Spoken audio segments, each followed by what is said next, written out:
The biggest thing for me is having the right people to talk to at the right time. And I didn't set up an advisory board soon enough. Is what I would have changed. From the very beginning, I was talking to so many people, and I knew that they would be very impactful to my business. But I didn't officially make that advisory board until a couple start making that advisory board until a couple years into the business, right? And I'm only really now starting to have a good group of advisors that I feel like I can use for my business, and even take from that advisory pool and say, do you want to be a part of this business? Do you want to be one of my founders, and so forth? And I think that's something that we overlook at early stage in our business, is like, who are the right people to help me to in the long term really take this to where I want it to be.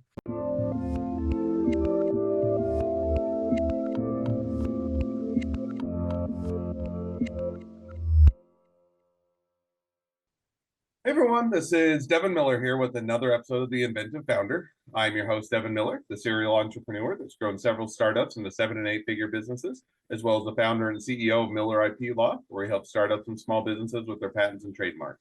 If you ever need help with yours, just go to strategymeeting.com, grab some time with us to chat, and we're always here to help. Now, today we've got another great guest on the podcast, Joshua Prieto. And Joshua started his founding journey. He was working at a branding agency as a co-founder for a period of time, and then realized his passion was about the clientele he's working with, and wanted to focus more on the regenerative economy, and not just on branding businesses.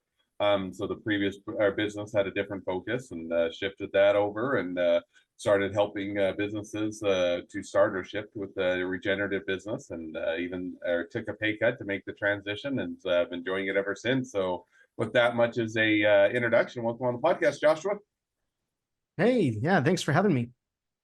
Hey, excited to have you here. So I just gave a very quick snippet to a much longer founding journey. And before we dive into it, just as a reminder to the audience, Joshua has been a guest on a couple of our sister podcasts, both the Inventive Journey and the Inventive Expert. So if you haven't caught his episodes there, definitely go encourage you to go and check those out to find out a little bit more about his journey. But for today's episode, as we're talking about it, so walk us through, or walk through a little bit of what you were doing just prior to the business that you're doing now, and kind of, or talk us through that. Yeah, so just to kind of have a little bit of brevity with it, the business before this, my wife and I started, along with another co-founder, a branding agency, and it was in the Salt Lake Valley area where you're from, Silicon Slopes area, and our focus was on high growth companies, growth marketing strategies, and really helping businesses with their branding and message as they are getting through, that initial stage. They're probably a little bit past the valley of death, but they're still very young, right? And needing to see some really strong growth. And that was my focus for a really long time. There was, tech companies or high growth companies, businesses that were largely doing really well, but needed to see some significant growth. And in general, that to me brought the type of clientele that maybe I didn't like to work with in the ideal situation. I noticed that there was a lot of businesses that were actually in industries that needed to see probably a little bit more degrowth in the industry, meaning that they're too big for their britches at this point, right? They create a lot of extractive and exploitative challenges for the world. And what I was seeing is there was a lot of businesses that were trying to transition to more regenerative means or a more circular economy. And they were kind of struggling even more so than these businesses that really needed to see degrowth. And so that was the transition, essentially, was noticing that and trying to put my efforts and my skill sets in the right places, right? And Just so out yeah, of, that's so when so having a bit of that realization, and in a different context, I probably had a similar realization, just more when I looked at, hey, for my career, what kind of clients and what kind of people do I want to work with? And my answer was I like working with startups and small businesses. So that's kind of where the law firm came about and where its focus is. But as you're kind of having, there's a bit of a difference between sometimes saying, hey, here's the people ideal world, here's what I want to do, versus now, how do I get there? And so kind of as you're saying, okay, maybe I don't want to focus on the hyper growth, big upswing in that, and I want to focus more on the regenerative nature. How did you kind of go about figuring out how you would shift your job or your employment or your business or whatever that is in that direction, or kind of what was that process for you? yeah, I'm a huge proponent of what is his name? He wrote Good to Great, Jim Collins, right? When he talks about the hedgehog concept and that kind of Venn diagram that he just describes. And that was a help to me in knowing what my skill set was, what I'm good at, right? What can drive my economic engine, right? What pays the bills essentially, and what I can be passionate about that would keep me working through the difficult stages of a business, right? Because there's going to be different parts of your business that you're not going to like, that you're not going to want to get through, and so the passion really helps you to get through that. And so starting from that point, I knew my skill set lied um, in branding and marketing, because that's been the focus that I've taken, and really helping entrepreneurs. Um, and I knew that there's essentially money in it, but I didn't know how much um, of a market there was for regenerative entrepreneurs out there, right?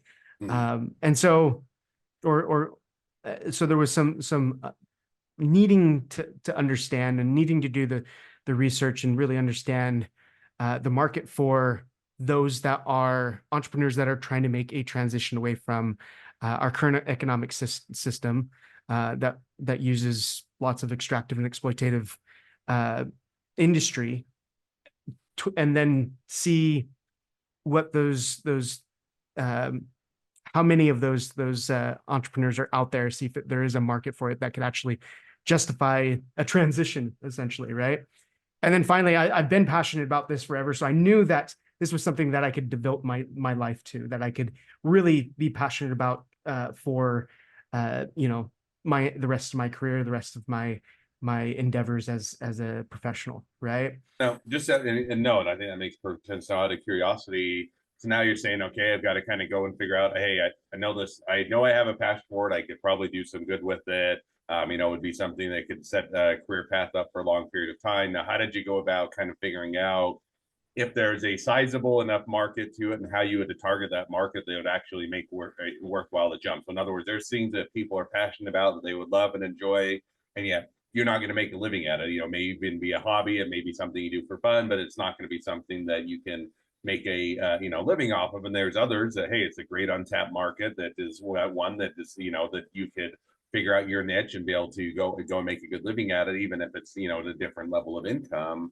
So how did you kind of go about and saying, okay, how did you figure out whether or not there was a sizable enough market that you could tap into to make the jump? Yeah, so great question. I started off this business before I was completely before I had completely exited from my branding agency. I had started a podcast, really just to start to get to know those in the industry, those doing that type of work, um, entrepreneurs that are doing regenerative enterprise building. And I just started talking to as many people as I could and getting their thoughts, their understandings, getting their data from the work that they were doing. And I'm still constantly always trying to talk to as many people as I can. But that kind of led me down the path of where I might be best, where I might best fit, my skill sets might best fit. And then what I started to realize is that education is the education of regenerative entrepreneurs, or entrepreneurs in general, because in my view, this is a latent potential market, meaning we didn't have potential for iPads and iPhones for a significant amount of time, and then until they came into the market. Well, regenerative entrepreneurship has that latent potential as well, meaning we don't really understand how many entrepreneurs are going to be doing regenerative work until the need arises and becomes greater and greater. And our world is starting to realize with climate challenges and biodiversity challenges and so many other social and environmental challenges that entrepreneurs are a good solution if taught correctly to make to help build towards a more regenerative economy. So that's really where I started. I started looking at where I can make the biggest difference. Entrepreneurs, helping them through their regenerative business, and where I saw the greatest market and greatest way to enter the market is in education of those entrepreneurs, and seeing that, looking at numbers of how. What was really fascinating is to see how many entrepreneurs out there that are just going through the education system right now, college, right? And to see how many are wanting or looking to start a business, right? So that's a really significant amount. I don't have the number off the top of my head, but I do have it in my pitch deck, right? But there's a significant amount. And one thing that I found fascinating is that a significant amount of those entrepreneurs that are going through school, either already starting a business or wanting to start a business, they are starting a business for a specific reason, whether it's and it's usually impact. I would say 2/3 or even a little bit more are wanting to start a social impact or a environmentally impact business. So there's a lot of impact entrepreneurs or potential impact entrepreneurs out there. So I saw that and I was like, oh, well, that just justifies this even more as a way for us to really enter in a market of trying to help these entrepreneurs who are building the businesses of today and tomorrow, to help them to build it in such a way that adds to a more regenerative economy rather than diving back into this extractive and exploitative hole that we've dug ourselves into, right? Yeah, no, that makes perfect sense. So, and it sounds like you kind of had a bit of that transitional or phased approach of kind of getting into the business as you're exiting the other one. So now walk us through. So you say, okay, I'm going to make that bit of that phased approach. Going to go out and talk to a lot of people, or continue to learn about the marketplace, continue to grow and do that. Now walk us through a little bit as to, so as you got the business going, kind of how did you get it set up? How did you start to find the customers or clients? Did it take off and did it grow? Did it kind of stagnate? Was it a slow growth? Was it a slow decline? Or kind of walk us through a little bit. Now, as you decide, okay, I'm making this jump and this is where I want to set my career. How did that go? Yeah, well, I would say we're still really early stage ourselves.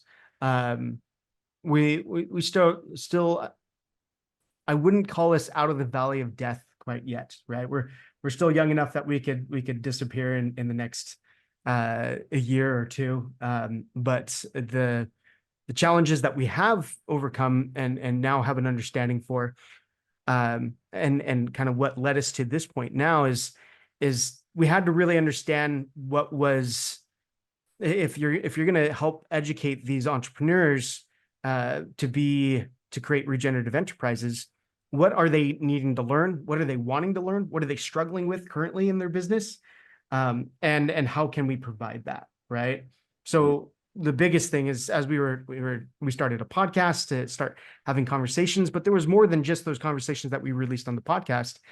I would talk to, I would release surveys out to all sorts of people in this field, sustainable entrepreneurship, impact entrepreneurship, social impact entrepreneurs. I send out a ton of surveys. And if someone would answer that survey in a sincere way and with good detail, I would label them as a what I would call a maven, someone that really is willing.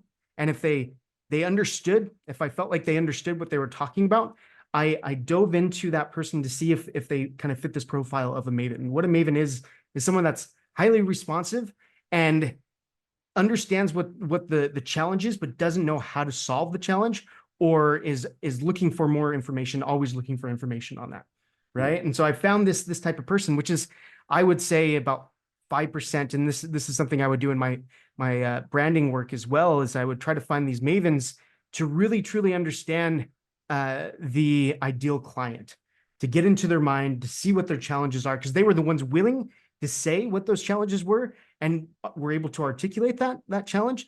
But so many others wouldn't. You would talk to someone and they would say the maven is someone that's going to say the things that others are unwilling to say, right? Or take the time to say. And then I would have interviews with these clients, or these potential clients, or what I would call a maven, and they became some of my first clients to begin with. But I would go really deep and just keep the conversation super open, ask them open-ended questions about what their challenges were, about what their desire was, about how they were trying to solve those challenges. And I would have, sometimes hour and a half long conversations with these mavens. And what that would allow me to do is I would record those, I would transcribe those conversations, and I would dive deep into the language that they were using to be able to understand them more fully and find others that resonated with those same challenges and problems, right? And so curious, and just maybe or just because I think that there's a point where a lot of businesses, or depending on the type of business, may encounter this, which is if I were to look at it, makes sense. We've chatted a bit before on some of the other podcasts of what regenerative businesses and the economy and all those things are. And yeah, on the other hand, it's not something that probably for the majority of people, or they think about it, or necessarily, even if they are, and focused on those type of helping the economy, helping the world, focusing on kind of that giving nature, all of those things, they may not say, okay, how do I go about setting up a business? Or there are people out there that help me to do that, or to give me direction and to guide the business. So how did you go about kind of, you mentioned the podcast, any other ways that you went about kind of building that community, or finding those people that have like mind and like nature that would be, good potential clientele for the business?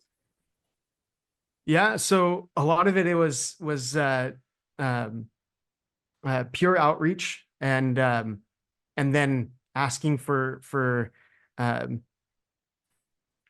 contact, asking for, if I had talked to someone, is there anybody else, asking for referrals? Is there anybody else that I should be talking to that kind of fits this profile, right? And that led to some of the first clients, right? When you're hustling for early business, that's really your first clients, but you got to be really intentional on your conversations with those first clients, and understanding why those first clients started to work with you, because that will then breed the next several clients, if you and how you set up your marketing for getting in leads, right? And so as I was early making a few sales with those Maven clients, really the service that we were offering was my marketing and branding skills. Still didn't even have our MOOC platform set up, which we now have a massive open online course platform that's kind of in its beta testing mode, where we're bringing educational partners onto our platform to help teach these entrepreneurs. I didn't even have all that set up at that point. I was just really doing kind of a minimum viable service for them, and saying, we're going to have these courses to help you in the future. They're going to be on marketing, finance. They're going to be on how to create, governance systems for a regenerative business, how to, all of these different things, that just kind of letting them know what was the potential, and seeing if they were interested in those types of things, and then offering them a more quick fix. What's your marketing look like? What's your branding look like? And just seeing if they would do a first little work with me, right? And that led to understanding who I was talking to, and then that also led to where they're at, right? So a lot of these businesses that are building regenerative enterprises are involved in different groups, right? And so I would involve myself as much as I could in certain organizations, nonprofit organizations. That's kind of what I started off with, right? Was trying to really involve myself in some a few organizations that fit the persona of my ideal client. And I involved myself in there and slowly, and I would say we still haven't opened up our marketing channels like paid advertising or anything like that to that point, because I can't take on that many clients with how small the business is and how um our course, how many courses we currently have, right? So I'm waiting for that kind of floodgate to or that those types of pieces of the business and the offerings that we have to open up to a greater potential of clients. But we have a significant amount of clients that are in this space that are needing marketing and branding help, and that's what I'm providing at this point, right? As I'm building out the rest of these offerings in the meantime. No, I don't makes even know if that answered the question no for you, but that answer, that's a great answer and makes perfect sense. And you know, one thing that I or forgot to ask earlier on, so I'll ask now, which is, so give it the, you know, the audience an idea is how long have you, you know, made this transition over, been doing the more regenerative business and focusing on that as far as clientele business, and that kind of gives an idea as to what span that or the business has been founded for. yeah. So we this has been an idea that I've worked on the side of other ventures for a really long time. So I mean, this is something that's really I've been working on for 8+ years. But starting the business and transitioning away from my branding agency really didn't happen until uh, like just before COVID, really. So in 2020, right? And then I started the business during the majority of COVID, doing the market research, working full time on launching this business, right? So that's kind of where we're at, and got my first clients. You know, the first in the first couple of years, and it's been a very slow growth, um, which has been mostly because of some different pivots and opportunities that I tried to take advantage of, but it didn't quite work out the way I had intended, right?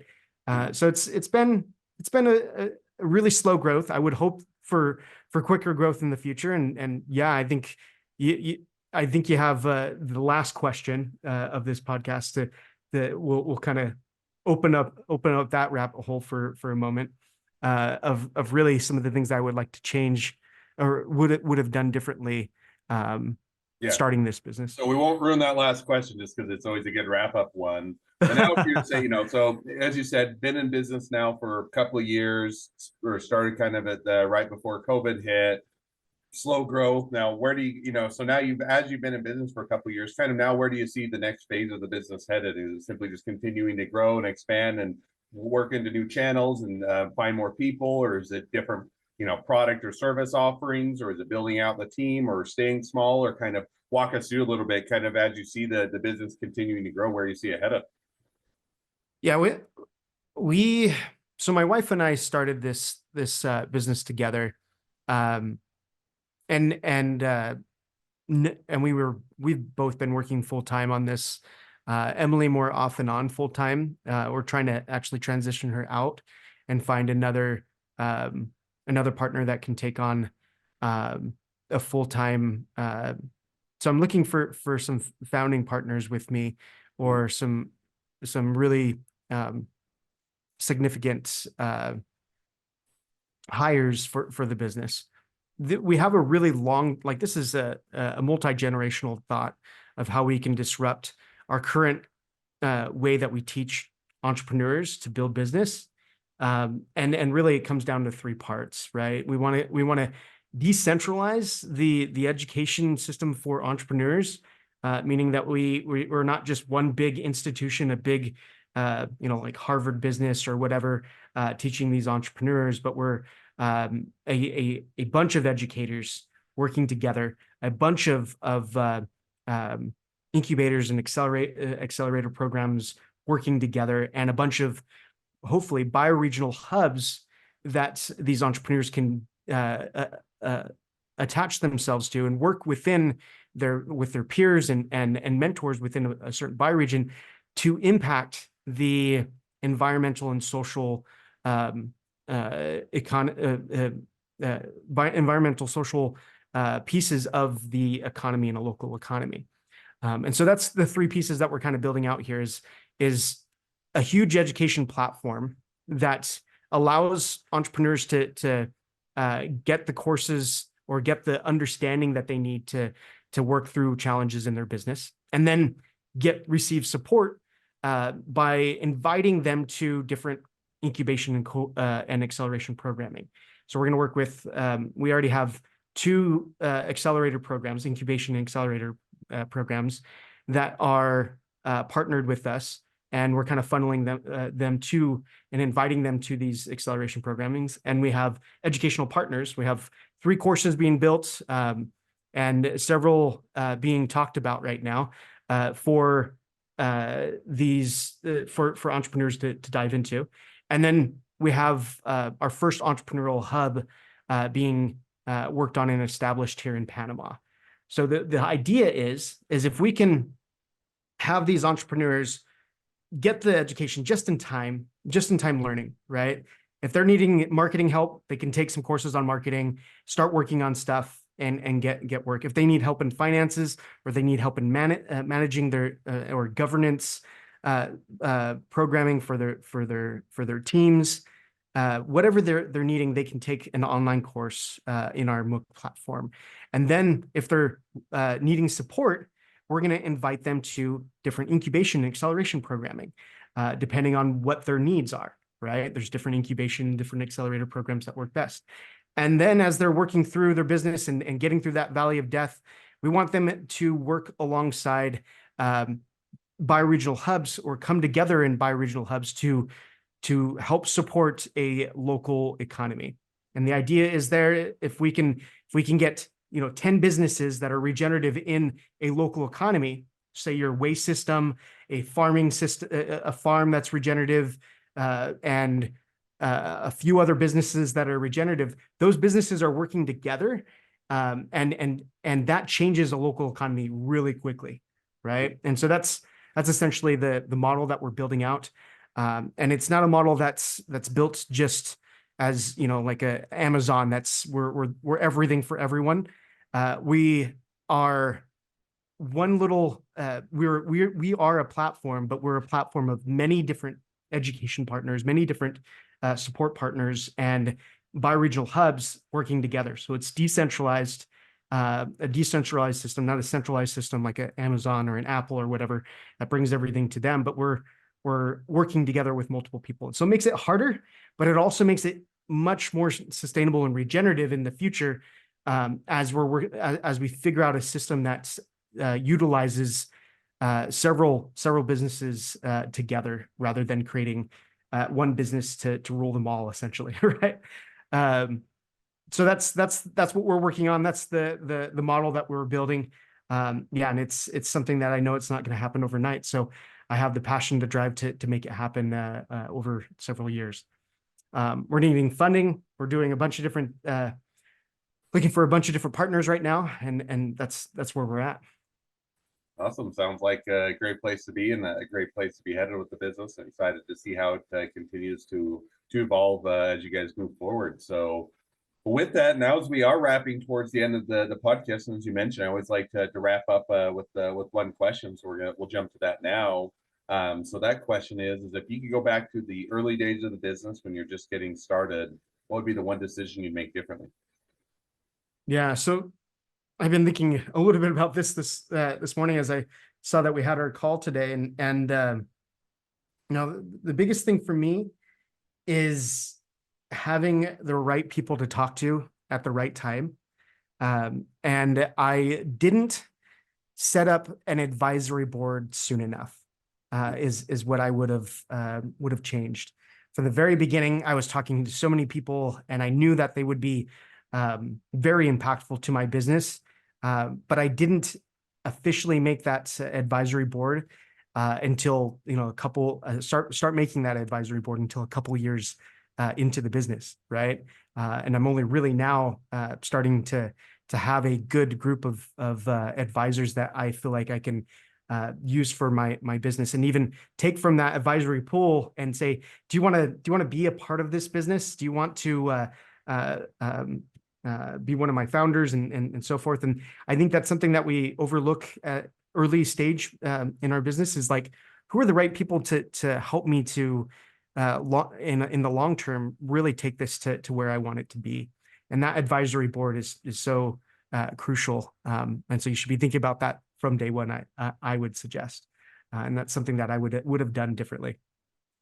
No, I think that sounds like, and that's one where sometimes, look back, hindsight's 2020, and here's a decision I would have made differently, and yet you realize the value of things that maybe you didn't have quite as early on, but are still certainly impactful to the business. And having that board and those people that you can bounce ideas off with, get guidance, get some direction. Sometimes just have a shoulder to cry on, so to speak, when you have those rough days. Is always definitely beneficial as you go along your journey. So definitely a great decision that to learn from. Well, now as we do wrap up the episode, if people want to reach out to you, they want to be a customer, they want to be a client, they want to be an employee, they want to be an investor, they want to be your next best friend, any or all of the above, what's the best way to reach out to you, contact you, find out more? On LinkedIn is a good way, but you could also just reach out to me by email, joshua@seedsofdow.com. And give our website a look. If you're an entrepreneur that is trying to do something different, that's truly trying to help create impact in either social or environmental endeavors, reach out to us. Look at our website. Join us for a free think tank that we do monthly, and see if it's something that you want to dive further into to help support and educate yourself as an entrepreneur creating regenerative change. Awesome. Well, I definitely encourage people to reach out, support a great business, make a new connection. If nothing else, make a new best friend. So with that, thank you again, Joshua, for coming on the podcast. It's been fun. It's been a pleasure. Now, for all of you, the listeners who are out there, if you can help us to share these founding journeys to reach even more startups and small businesses to help them along their journey to success, just make sure to click share, subscribe, leave us a review. Definitely helps us to help those other startups and small businesses out there. And on that note, if along your journey you ever need help with patents or trademarks or anything else for your startup or your small business, just go to strategymeeting.com, grab some time with us to chat. We're always here to help. Well, thank you again, Joshua, for coming on the podcast, and wish the next leg of your journey even better than the last.